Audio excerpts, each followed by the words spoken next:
Bienvenidos al estudio de la Palabra de Dios. En esta oportunidad a todos los hermanos y hermanas que en la fe de nuestro Señor Jesucristo esperamos la segunda venida de Cristo Jesús en gloria.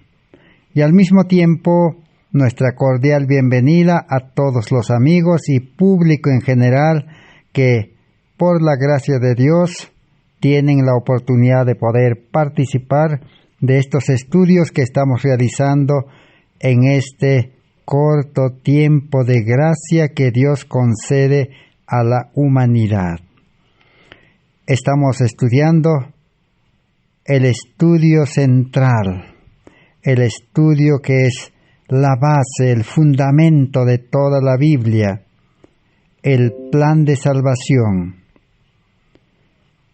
Una salvación completa por medio de la justicia de Cristo. Estamos en el estudio número 507 de esta serie. Salvación por fe y gracia sin obras de la ley del hombre, para que la gloria no sea dada al hombre, sino la gloria sea para Cristo, quien ha dispuesto su promesa de realizar esta obra de salvación en el creyente desde principio a fin. La obra de salvación del ser humano creyente en Cristo es obra del Espíritu Santo en el creyente. Una salvación completa del pecado. Una salvación que Dios ha dispuesto para este tiempo, ya que estamos ingresando a los días difíciles que este mundo ha de experimentar. Pero Dios ha dispuesto que todo ser humano puede encontrar salvación, puede recibir una vida nueva en Cristo Jesús. Una vida nueva que es el nuevo nacimiento del Espíritu, para que la carrera cristiana o la vida cristiana sea verdaderamente tal como el plan de salvación lo detalla en la Biblia.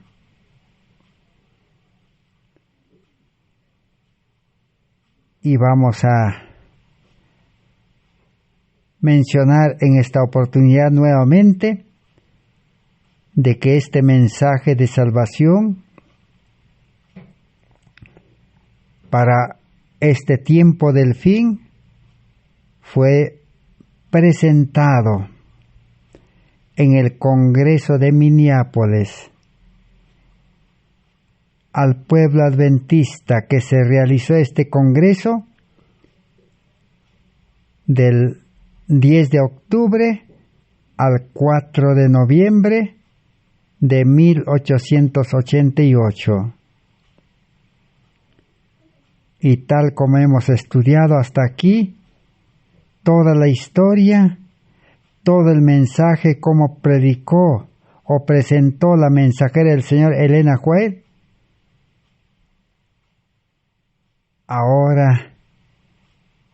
hoy terminaremos con la obra del Espíritu Santo en gran medida.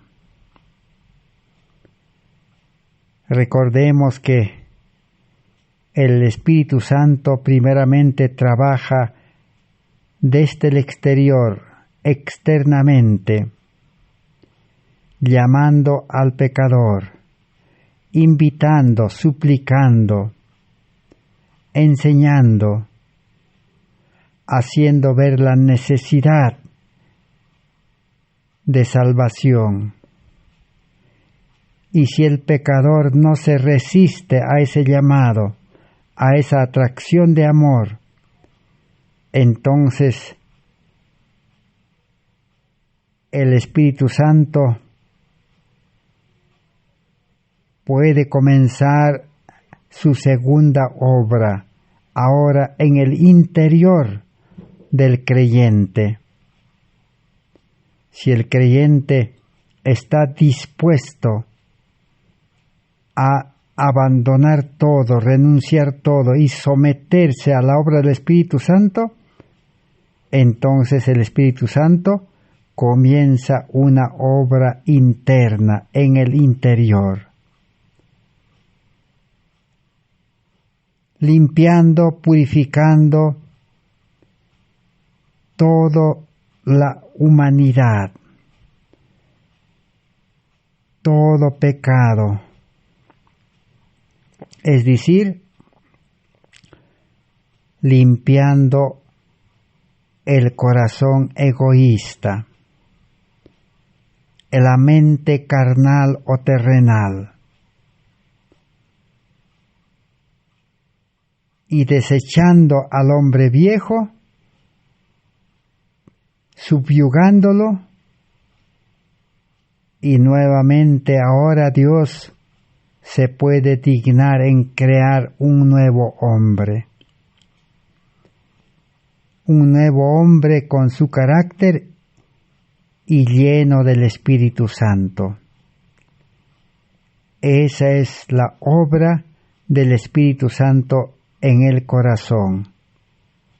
También el Antiguo Testamento lo llama la lluvia temprana.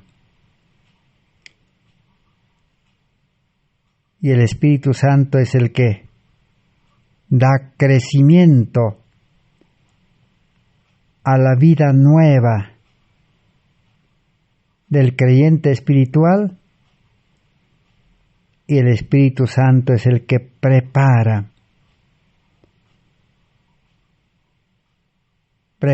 para que pueda el creyente experimentar una vida con el carácter de Cristo.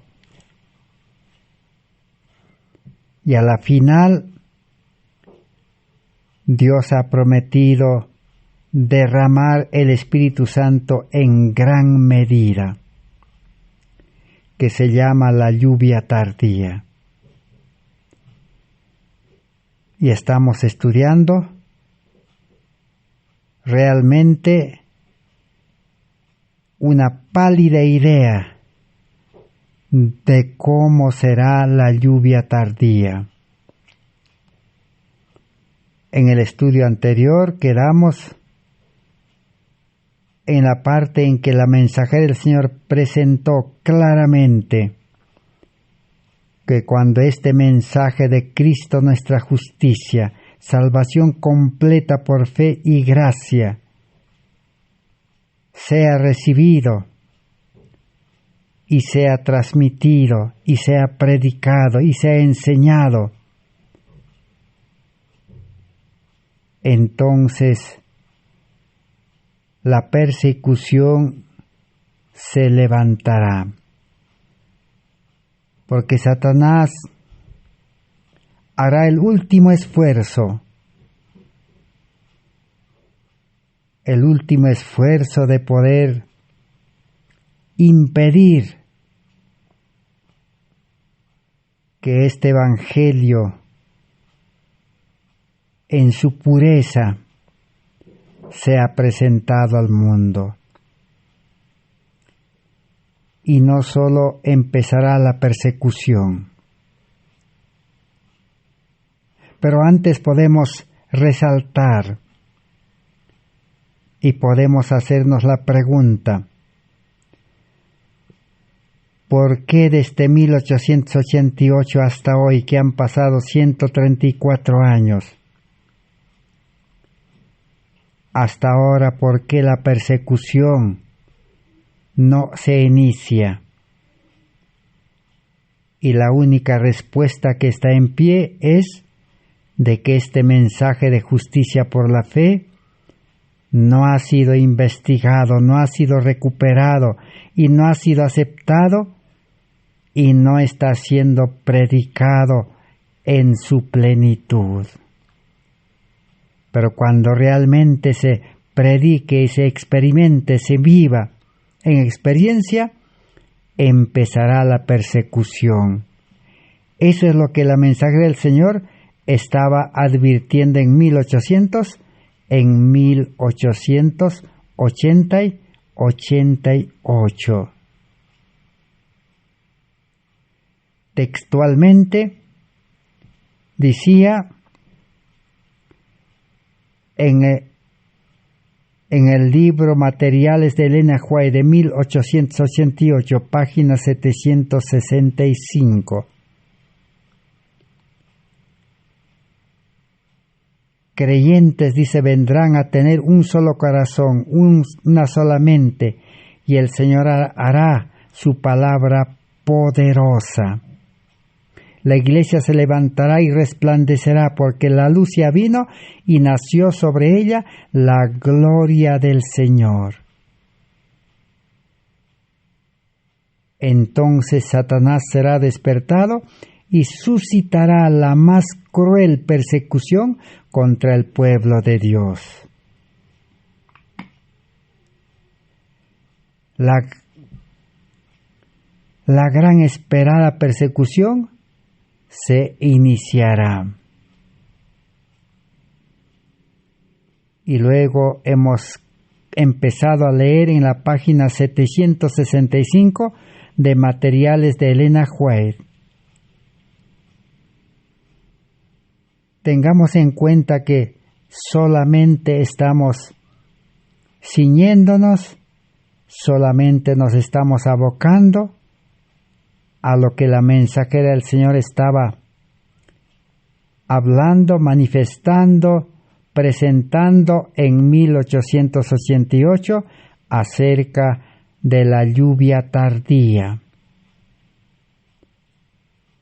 No estamos haciendo un estudio general de la lluvia tardía, tal como está descrita en la Biblia y en todos los testimonios y todo lo que concierne a la lluvia tardía.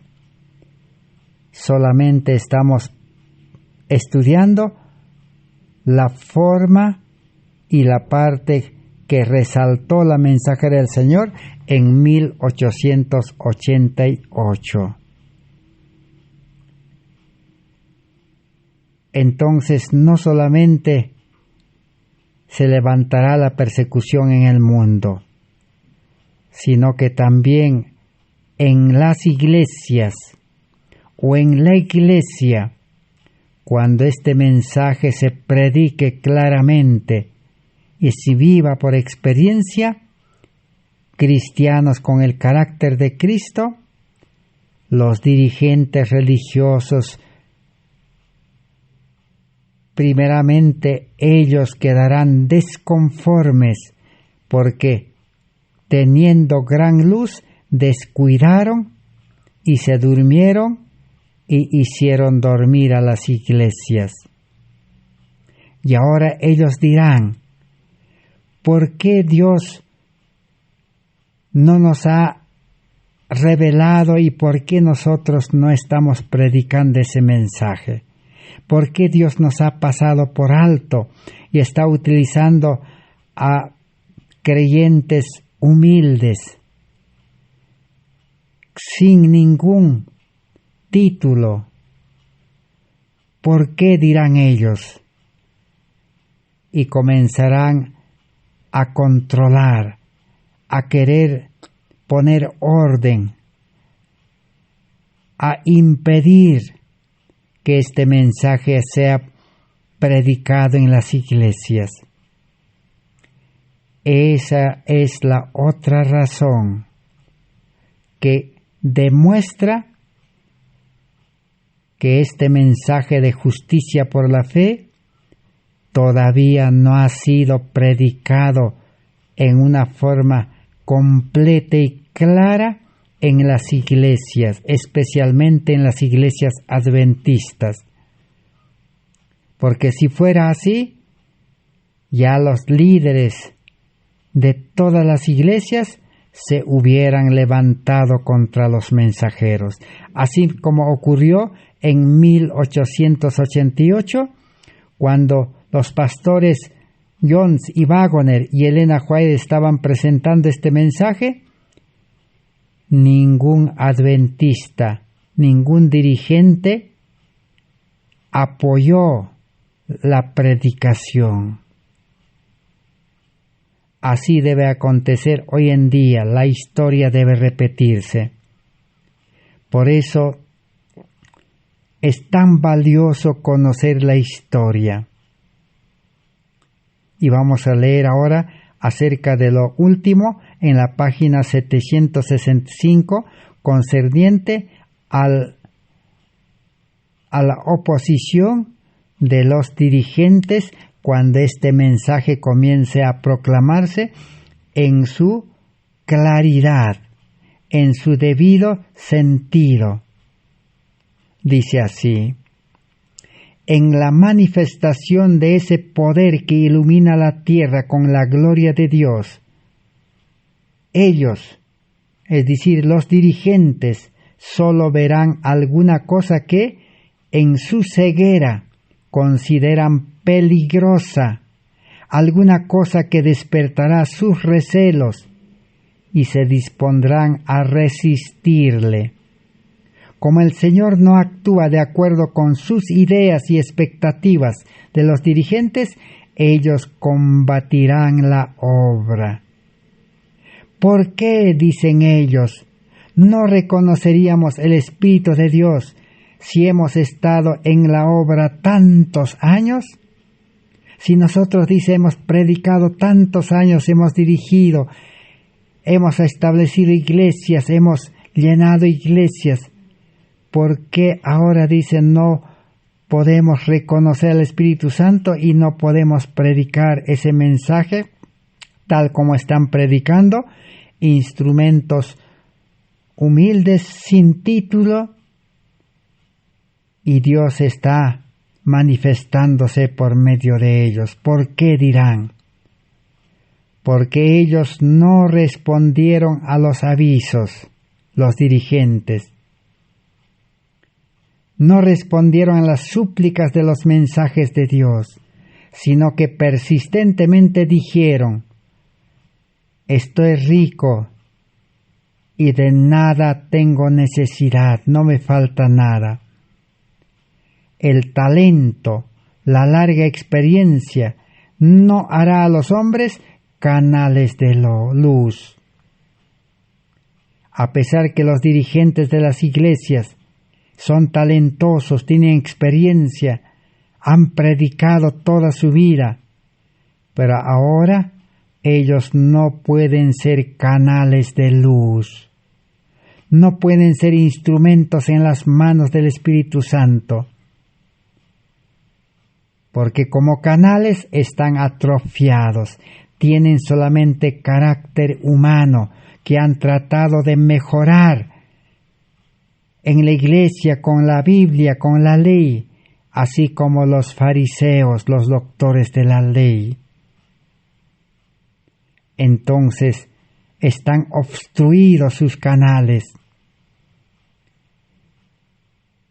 A menos que se coloquen bajo los brillantes rayos del sol de justicia y sean llamados, escogidos y preparados por la vestidura del Espíritu Santo, cuando los hombres que lidian con cosas sagradas se humillen bajo la poderosa mano de Dios, el Señor los erguirá. Entonces todos los líderes necesitan aceptar a Cristo nuestra justicia y necesitan nuevamente empezar la vida cristiana por el nuevo nacimiento. Solo así, dice, el Señor podrá utilizarlos. Él irá a hacerlos hombres de discernimiento, hombres ricos en la gracia del Espíritu. Sus trazos de carácter fuerte y egoístas, su obstinación serán vistos a la luz que irradia de la luz del mundo. Yo vendré a ti en breve y removeré tu candelero de su lugar, si no te arrepientes. Si buscan al Señor con todo vuestro corazón, Él será encontrado por ustedes. Así que aún hay esperanza para los líderes que no han advertido, que no han despertado a las iglesias. Ahora ellos necesitan despertarse. En la página 1133, Materiales de Elena White de 1888, dice así: el Señor apela a todos los talentos de medios y habilidades sean puestos en uso. Cuando el oprobio de la indolencia y de la flojera haya sido apagado de la Iglesia, y el Espíritu del Señor será graciosamente manifestado, y el poder divino se combinará con el esfuerzo humano. La Iglesia verá las imposiciones providenciales del Señor, Dios de los ejércitos. La luz de la verdad será difundida.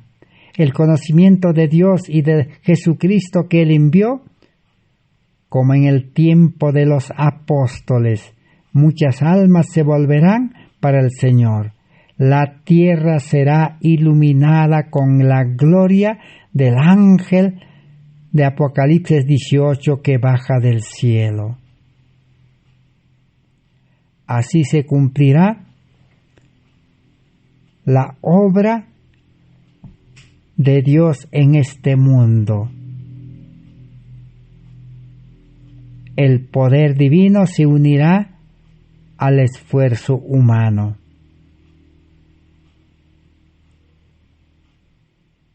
Ahora veamos en la página 1133 del mismo libro. Entonces, dice Dios, esparciré agua pura sobre vosotros, y quedaréis purificados, y pondré dentro de vosotros mi espíritu, y haré que andéis en mis estatutos. Si el desierto de la Iglesia viene a ser como un campo fructífero, y el campo fructífero viene a ser como una floresta, y de esta manera el Espíritu Santo de Dios será derramado sobre su pueblo. En la página 1250 y 1251, ¿qué se necesita entonces para recibir el Espíritu Santo en gran medida en la 11ª hora? La mensajera del Señor dice lo siguiente: como hemos venido diciendo, todo este mensaje fue rechazado, y hoy en día, si nosotros comprendemos, debemos sentir la necesidad de interesarnos y conocer profundamente este mensaje y aceptarlo. Pero ¿cómo debe ser aceptado? Dice así: el bautismo del Espíritu Santo, como en el día de Pentecostés, llevará a un renacimiento de la religión verdadera. Lo que hoy necesita el mundo religioso es un renacimiento a una religión verdadera. Todas las religiones prácticamente ya no son verdaderas, porque para ser verdaderas llenos del Espíritu Santo, deberían estar todos los días predicando, enseñando y sanando enfermos como Cristo, porque Cristo viviría en ellos, porque todos tendrían el espíritu misionero de Cristo y el espíritu de sanidad de Cristo. Pero como todavía no se manifiesta en nuestro mundo esa obra por los creyentes en Cristo, entonces necesitamos en este corto tiempo de gracia recibir el bautismo del Espíritu, como en el día de Pentecostés, la lluvia temprana. ¿Cuál fue la condición o las condiciones para que la lluvia temprana descienda? Los creyentes estaban, dice, unánimes, llenos del amor de Dios, eran de un mismo sentir y todos compartían tanto la vida espiritual, aún la vida material. Todos compartían juntos y todos trabajaban juntos en la obra de predicar el Evangelio. Esa religión, esa forma de vida activa de la iglesia primitiva hoy debe comenzar.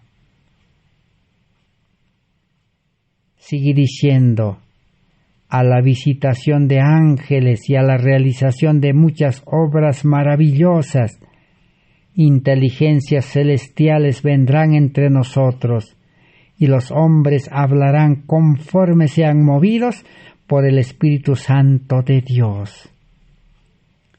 La vida cristiana es andar, vivir, movido por el Espíritu Santo. La predicación del Evangelio también debe ser movido por el Espíritu Santo. Dios no está pidiendo al hombre carnal, egoísta, que predique el Evangelio. Dios lo que quiere es salvar del pecado, del egoísmo, y crear un nuevo hombre espiritual para que el Espíritu Santo obre mediante creyentes espirituales. Pero, dice, debería el Señor trabajar sobre los hombres como lo hizo y después del día de Pentecostés. Muchos que ahora afirman creer en la verdad sabrían tan poco de la operación del Espíritu Santo que clamarían: cuidado con el fanatismo. Dirían de los que estaban llenos del Espíritu: estos hombres están borrachos, con vino nuevo. No está distante el tiempo en que los hombres desearán una relación mucho más próxima con Cristo, una unión mucho más estrecha con el Espíritu Santo de lo que jamás tuvieron o tendrán. Ya estamos ingresando a ese tiempo donde los creyentes sinceros establecerán una relación estrecha con Cristo, a menos que abandonen su voluntad y su camino y se sometan a la voluntad de Dios y a su camino. El gran pecado de aquellos que profesan ser cristianos es no abrir el corazón para recibir al Espíritu Santo. ¿Cuál es la condición?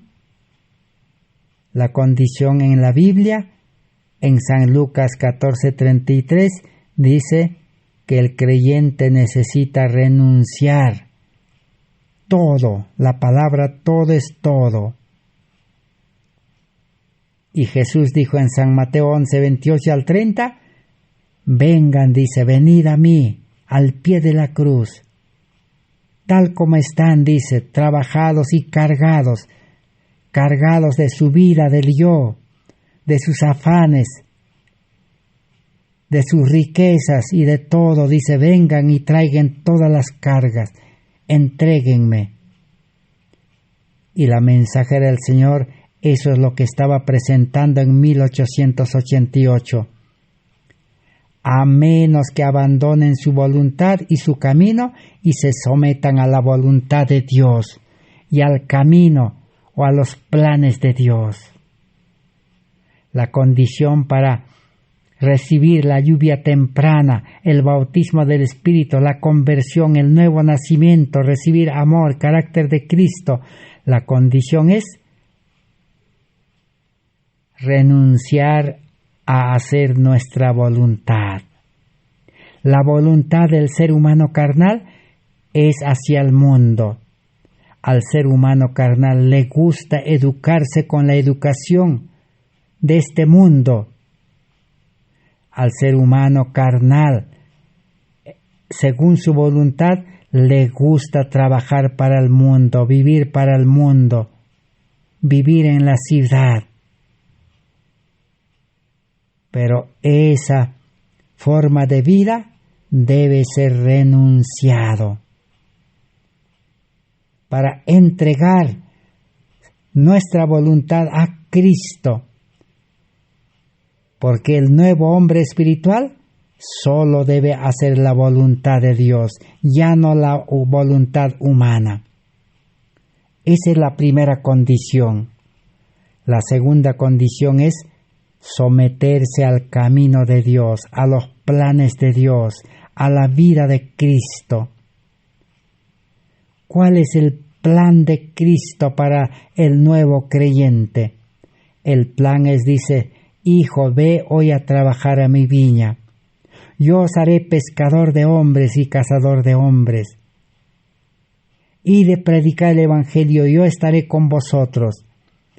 Ese es el plan de Dios, es que el nuevo creyente espiritual sea mensajero, sea misionero activo, sea ministro del Evangelio. Si está dispuesto entonces a abandonar todas las actividades de este mundo, entonces el Espíritu Santo entrará al corazón y comenzará la obra de salvación para prepararlo en el carácter de Cristo y pueda recibir la lluvia tardía. ¿Por qué entonces hasta hoy no podemos recibir la lluvia tardía a pesar que ya está esperándonos, ya está derramado? Es que no queremos renunciar a nuestra voluntad. Nuestra voluntad nos lleva a buscarnos la vida en este mundo.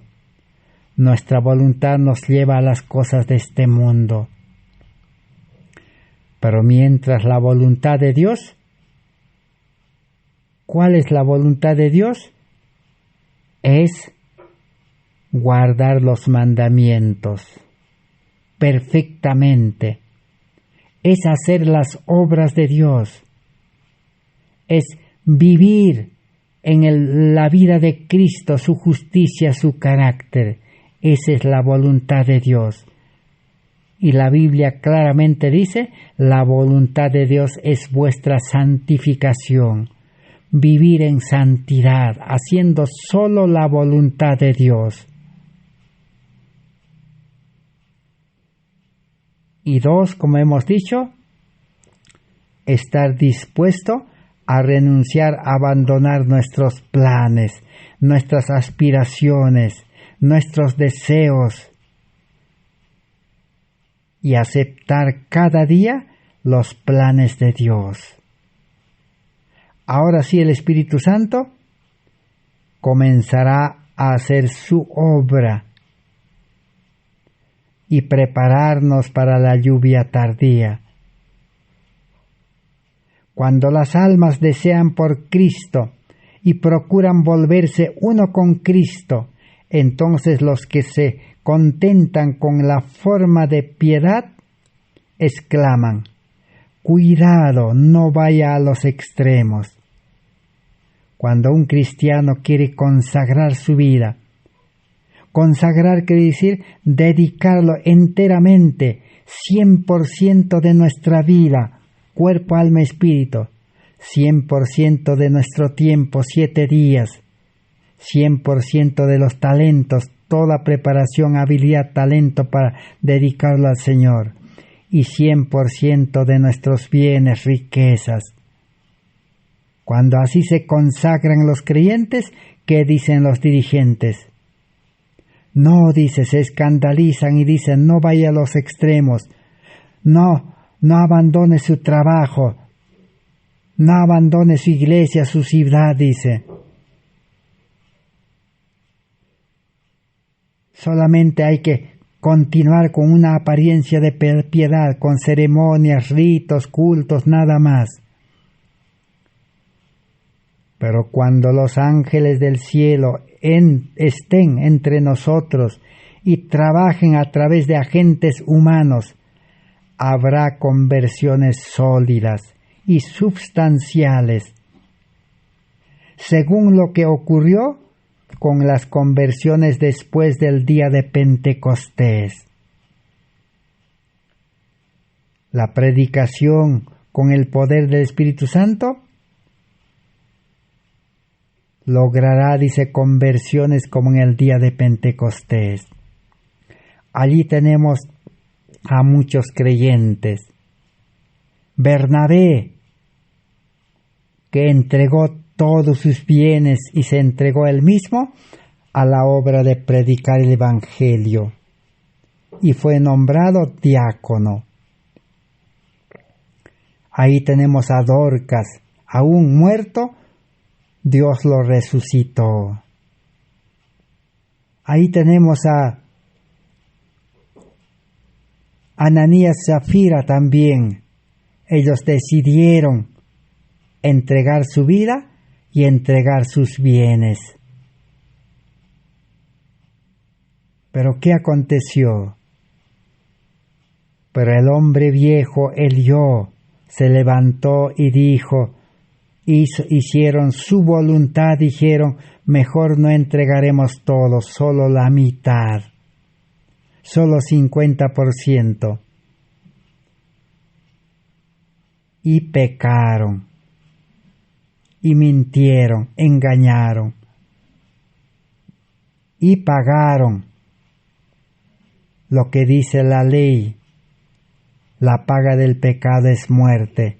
Realmente estaban muertos ya espiritualmente y aún físicamente murieron.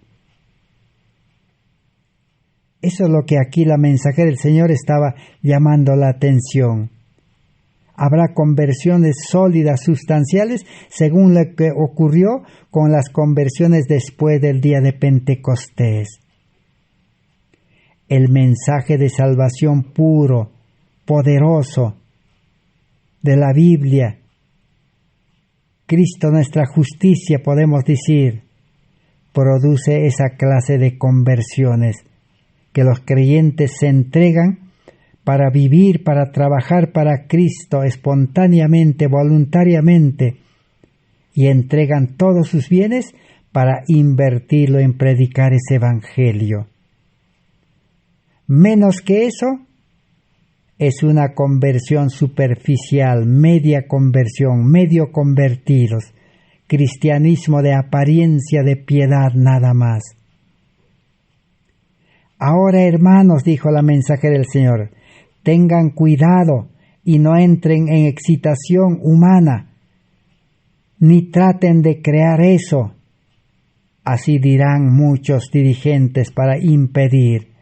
Pero aun cuando debamos tener cuidado para no entrar en excitación humana, no debemos estar entre los que levantarán cuestionamientos y dudas con referencia a la obra del Espíritu Santo. Habrá aquellos que cuestionarán y criticarán cuando el Espíritu de Dios tome posesión de hombres y mujeres, porque sus propios corazones no serán tocados, sino que estarán fríos y indiferentes. Ahora es cierto también que habrá profesos cristianos que tratarán de imitar y realizarán falsos reavivamientos, pero la diferencia será en que tendrán corazones fríos, sin el amor de Cristo. Entonces, así, la mensajera del Señor estaba advirtiendo en 1888, y lo cual no ha sido aceptado, ha sido rechazado. Y la gran pregunta para nosotros hoy en día es, ¿nosotros aceptaremos?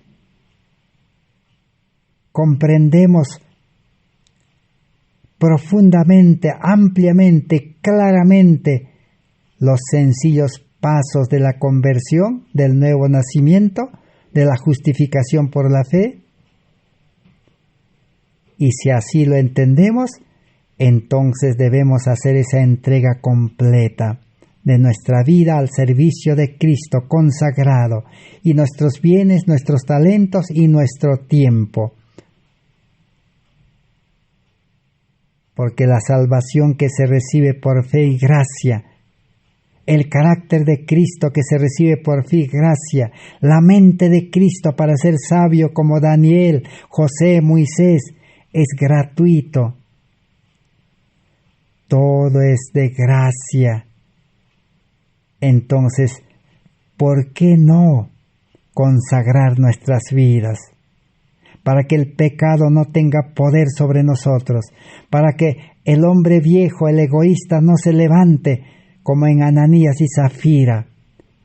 Necesitamos, dice, estar involucrados, estar consagrados al trabajo misionero dirigido por el Espíritu Santo y con el carácter de amor de Cristo Jesús en el creyente. Ahora vamos a leer en Materiales de Elena White de 1888, página 1761. ¿Qué acontecerá entonces con los cristianos que comprenden este mensaje y se unen a Cristo, se consagran a Cristo? Dice así: toda planta que mi Padre Celestial no plantó será arrancada, desarraigado. Mateos 15:13. La vida cristiana es como la planta. El profeta Isaías dice: plantíos de justicia. Y el profeta Juan Bautista, el último profeta, en el Evangelio de San Mateo, que dice: el mal árbol nunca va a producir buenos frutos. El hacha está puesto, dijo, al mal árbol. Generación de víboras, arrepentidos y convertidos, dice. El mal árbol debe ser derribado y sacado de esta raíz. Ese es el ser humano carnal, nacido con naturaleza pecaminosa, con mente carnal. Debe ser desarraigado de esta raíz con el poder del Espíritu Santo y la gracia de Dios. Y Cristo quiere plantar una nueva planta, un plantío de justicia, de rectitud, de santidad. Un buen árbol producirá buenos frutos, pero nosotros como seres humanos somos malos árboles. Los malos árboles no van a recibir la lluvia tardía.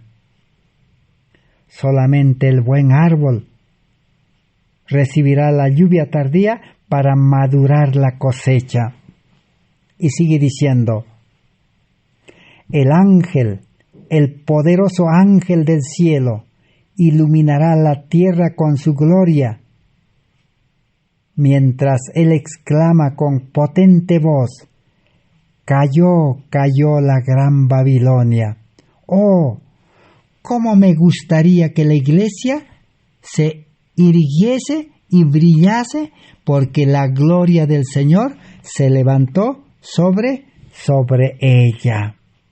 ¿Qué podríamos hacer en Dios si cada agente humano estuviera realizando su mejor labor en Cristo? Jesús dijo: sin mí nada podéis hacer. San Juan 15, 5. ¿Qué obra debe realizarse cuando este mensaje pueda producir los frutos? Clamarán a gran voz potente, dice: cayó, cayó la gran Babilonia. Según la historia sabemos de que Babilonia la Grande es la Iglesia Católica, que Lutero proclamó en la Edad Media, pero también en 1844 también se proclamó de nuevo la caída de Babilonia. Todos sabemos la historia. Guillermo Miller se levantó y predicaron la caída de Babilonia nuevamente. ¿Y a quién se refería esa caída?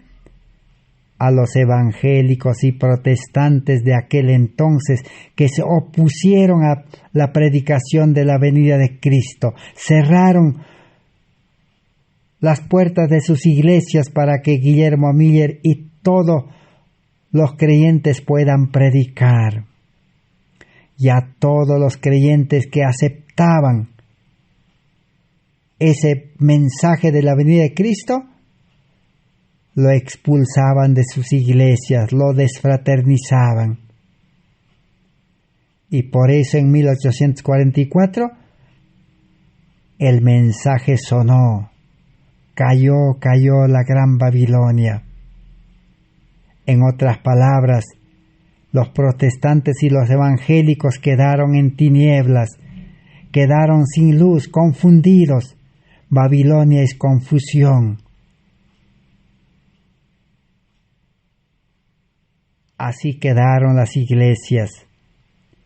Pero ahora, la tercera vez debe escucharse esa potente voz denunciando la caída de Babilonia.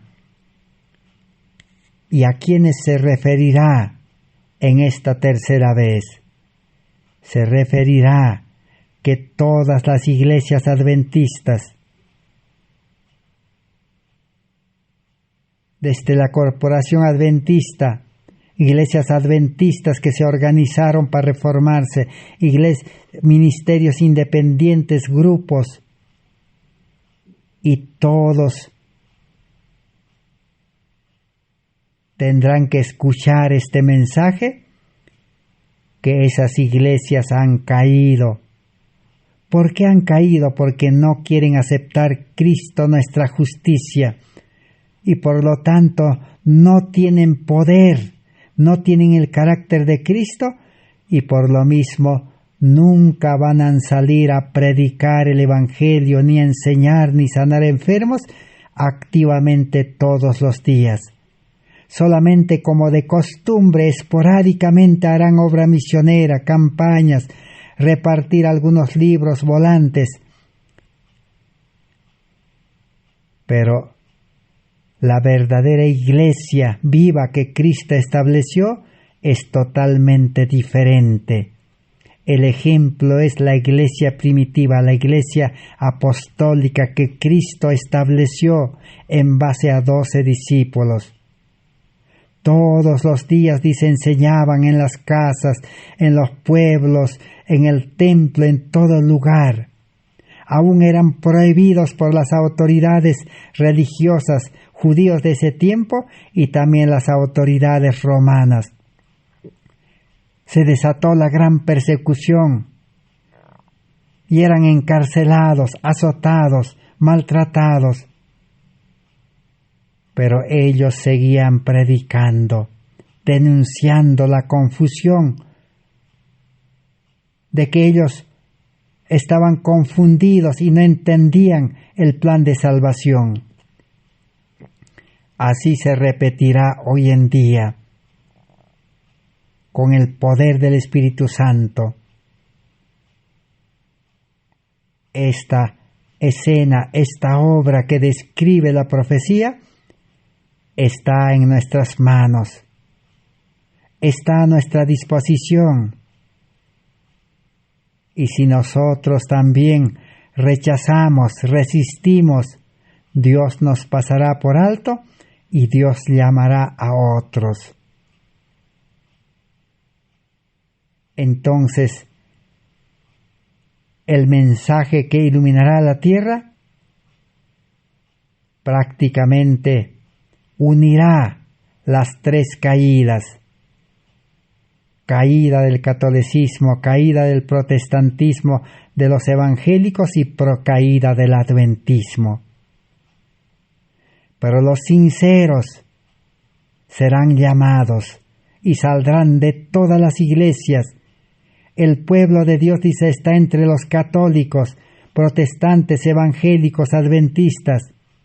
Y cuando este mensaje suene en potente voz, todos saldrán. El Espíritu Santo los sacará, el Espíritu Santo llenará de amor y unirá a todos los creyentes en una iglesia triunfante, que dará el fuerte pregón. Dice, cómo me gustaría que la iglesia se irguiese y brillase, porque la gloria del Señor se levantó sobre ella. ¿Qué no podríamos hacer en Dios si cada agente humano estuviese realizando el mejor trabajo? Perderíamos la fe y el coraje en el conflicto si no fuésemos amparados por el poder divino. Todo el mundo estará, dice, en uno o otro lado de la cuestión o del bando. Tendrán que decidirse todos en las iglesias, en el mundo. Solo habrá dos grupos. Será la batalla del Armagedón, dice. Y en ese día ninguno de nosotros debería estar durmiendo. Precisamos estar bien despiertos, como las vírgenes prudentes, teniendo aceite en nuestras vasijas con nuestras lámparas. ¿Qué es eso? Gracia sobre gracia. ¿Qué es tener nuestras lámparas ardiendo y nuestras vasijas llenos de aceite? ¿Qué significa eso? Y la mensajera del Señor responde en la página 1761, Materiales de Elena White. Dice así: toda alma note la importancia de tener un suplimiento de aceite. Llene sus lámparas con aceite sagrado de las 2 olivas. Ese aceite es el símbolo del Espíritu Santo, que es derramado en las mentes de los creyentes.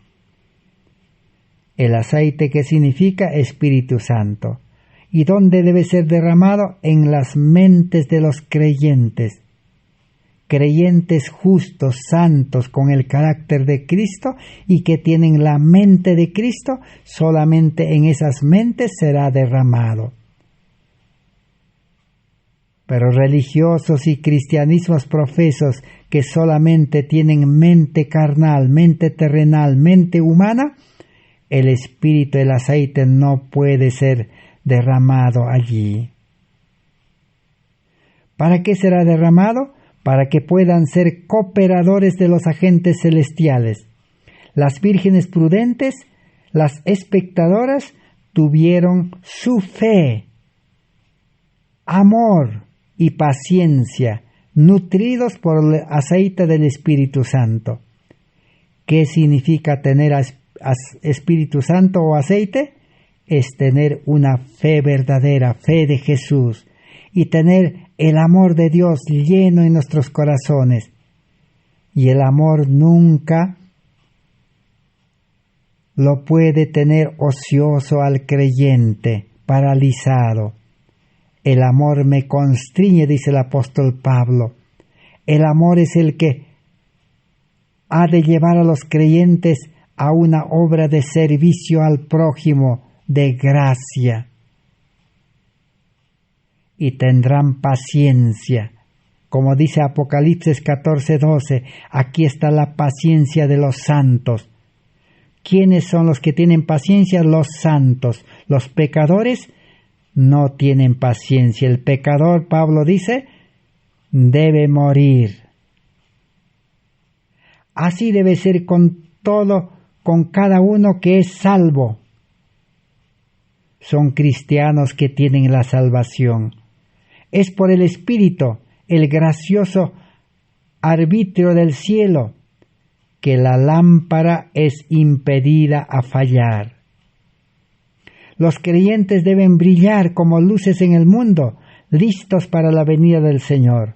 La prontitud por el aparecimiento del Señor ahora debe ser seriamente buscada. La iglesia del Dios vivo debe colocarse con bellas vestiduras, el manto blanco de la justicia de Cristo, para que esté lista y esperando por la convocación. Así estaba presentando la mensajera del Señor en 1888. Y el pueblo adventista se negó a recibir la gloria de Dios, la justicia de Cristo, el carácter de Cristo, el amor de Dios. Y en la página 762 al 763 encontramos lo siguiente. El poder del Espíritu Santo debe estar sobre nosotros, y el capitán del ejército del Señor estará al frente de los ángeles del cielo para dirigir la batalla. Sabemos que no tenemos lucha contra sangre ni carne. No es contra personas, contra seres humanos, ni contra los líderes religiosos la lucha, sino la lucha es contra principados, contra los poderes de las tinieblas. ¿Y quién será el capitán? Cristo el capitán. Solamente acontecimientos aún ocurrirán delante de nosotros. Sonará una trompeta tras otra. Una copa tras otra será derramada sucesivamente sobre los habitantes de la tierra. Escenas de estupendo interés se encuentran precisamente delante de nosotros, y estas cosas serán indicaciones seguras de la presencia de aquel que ha comandado todo movimiento agresivo, que ha acompañado el andamiento de su causa en el transcurso de todos los siglos y que se comprometió bondadosamente a estar con su pueblo en todos los conflictos hasta el fin del mundo. Cristo vindicará su verdad. Cristo la llevará al triunfo. Está dispuesto a imbuir a sus fieles de motivos y fuerza de voluntad, inspirándolos con esperanza, coraje, valor, creciente actividad, porque el tiempo está cerca. Cristo es el que dotará a los creyentes en nueva vida espiritual con fuerza de voluntad, con esperanza, coraje, valor y actividad. ¿Y qué más acontecerá? En ese tiempo, dice, aumentarán los engaños, las mentiras, las imposturas. De todas partes vendrán las exclamaciones, aquí está el Cristo, allí está. Pero ¿qué dijo Jesús? No lo sigáis. Habrá una lucha reñida antes que el hombre de pecado se ha revelado a este mundo. Aquí tenemos otra señal, otra evidencia. ¿Cómo saber que este mensaje ha sido aceptado y está siendo predicado por creyentes llenos del amor de Dios, con el carácter de Cristo y con el poder de Dios? ¿Cómo saber? La primera hemos visto: se levantará la persecución, se desatará en el mundo. Segunda, se desatará la persecución en la iglesia, los dirigentes querrán impedir a los creyentes. Y tercero, aumentarán los engaños, las mentiras, las imposturas, falsos cristos, falsos reavivamientos, habrá confusión de enseñanzas, de prédicas. ¿Y qué va a acontecer? Habrá, dice, una lucha reñida. Aun cuando el mundo protestante se esté volviendo muy delicado y afable para con el hombre de pecado, no irá el pueblo de Dios tomar su lugar como intrépidos y valerosos soldados de Jesucristo para enfrentar la cuestión que ha de venir, teniendo la vida escondida en Cristo y en Dios. La Babilonia mística no ha borrado la sangre de los santos, y no estaremos bien despiertos para captar los rayos de luz provenientes del esplendor del ángel que iluminará la tierra con su gloria. Despierten los poderosos, que los mensajes que han soñado en los últimos 50 años sean ahora vistos en su verdadera fuerza y peso. Por repetición, que el mismo espíritu que acompañó estos mensajes venga a nosotros, a nuestros corazones en estos últimos días. Esas cosas no deben ser mencionadas con melancolía y tristeza. Así que el Señor levantará a sus siervos, a sus mensajeros, y pasará por alto, dice, a los líderes que han descuidado esta labor. Así Dios cumplirá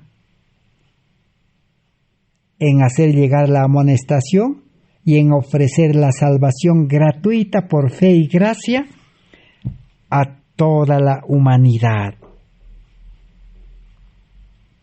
Y la mensajera del Señor termina diciendo en 1189: pesado y encontrado en falta será a muchos en ese tiempo. Es mejor que perderán todo en la tierra que perder el cielo.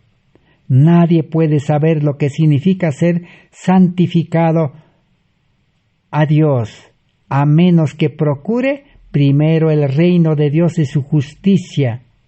Él debe humillar su alma delante del Señor, estar listo para sacrificar cualquier cosa por el favor de Dios, cultivar el amor y afección por la devoción religiosa. Mejor desistir de la tierra que desistir del cielo. La única seguridad es perder todo lo terrenal, entregarlo a Cristo y ganar el cielo. Un cristianismo totalmente entregado a Cristo. Solo así, dice el Espíritu Santo, podrá prepararnos para recibir la lluvia tardía que ya comenzó a derramarse en 1888, hace 134 años. Lo único que se necesita en este tiempo es una nueva conversión, entrega completa de lo que somos y lo que tenemos, para que la lluvia temprana, el Espíritu Santo, nos bautice y nos prepare inmediatamente para recibir la lluvia tardía en gran medida, para que el poder del Espíritu Santo pueda sostenernos y sea nuestro refugio en el corto tiempo de angustia y en el gran tiempo de angustia. Todo está preparado. Dios tiene todo el control en sus manos. Y como hemos visto hasta aquí, la salvación es gratuita. Que Dios bendiga su palabra. Gracias por vuestra amable atención. En el próximo estudio continuaremos por la gracia de Dios. Amén, así sea, Señor.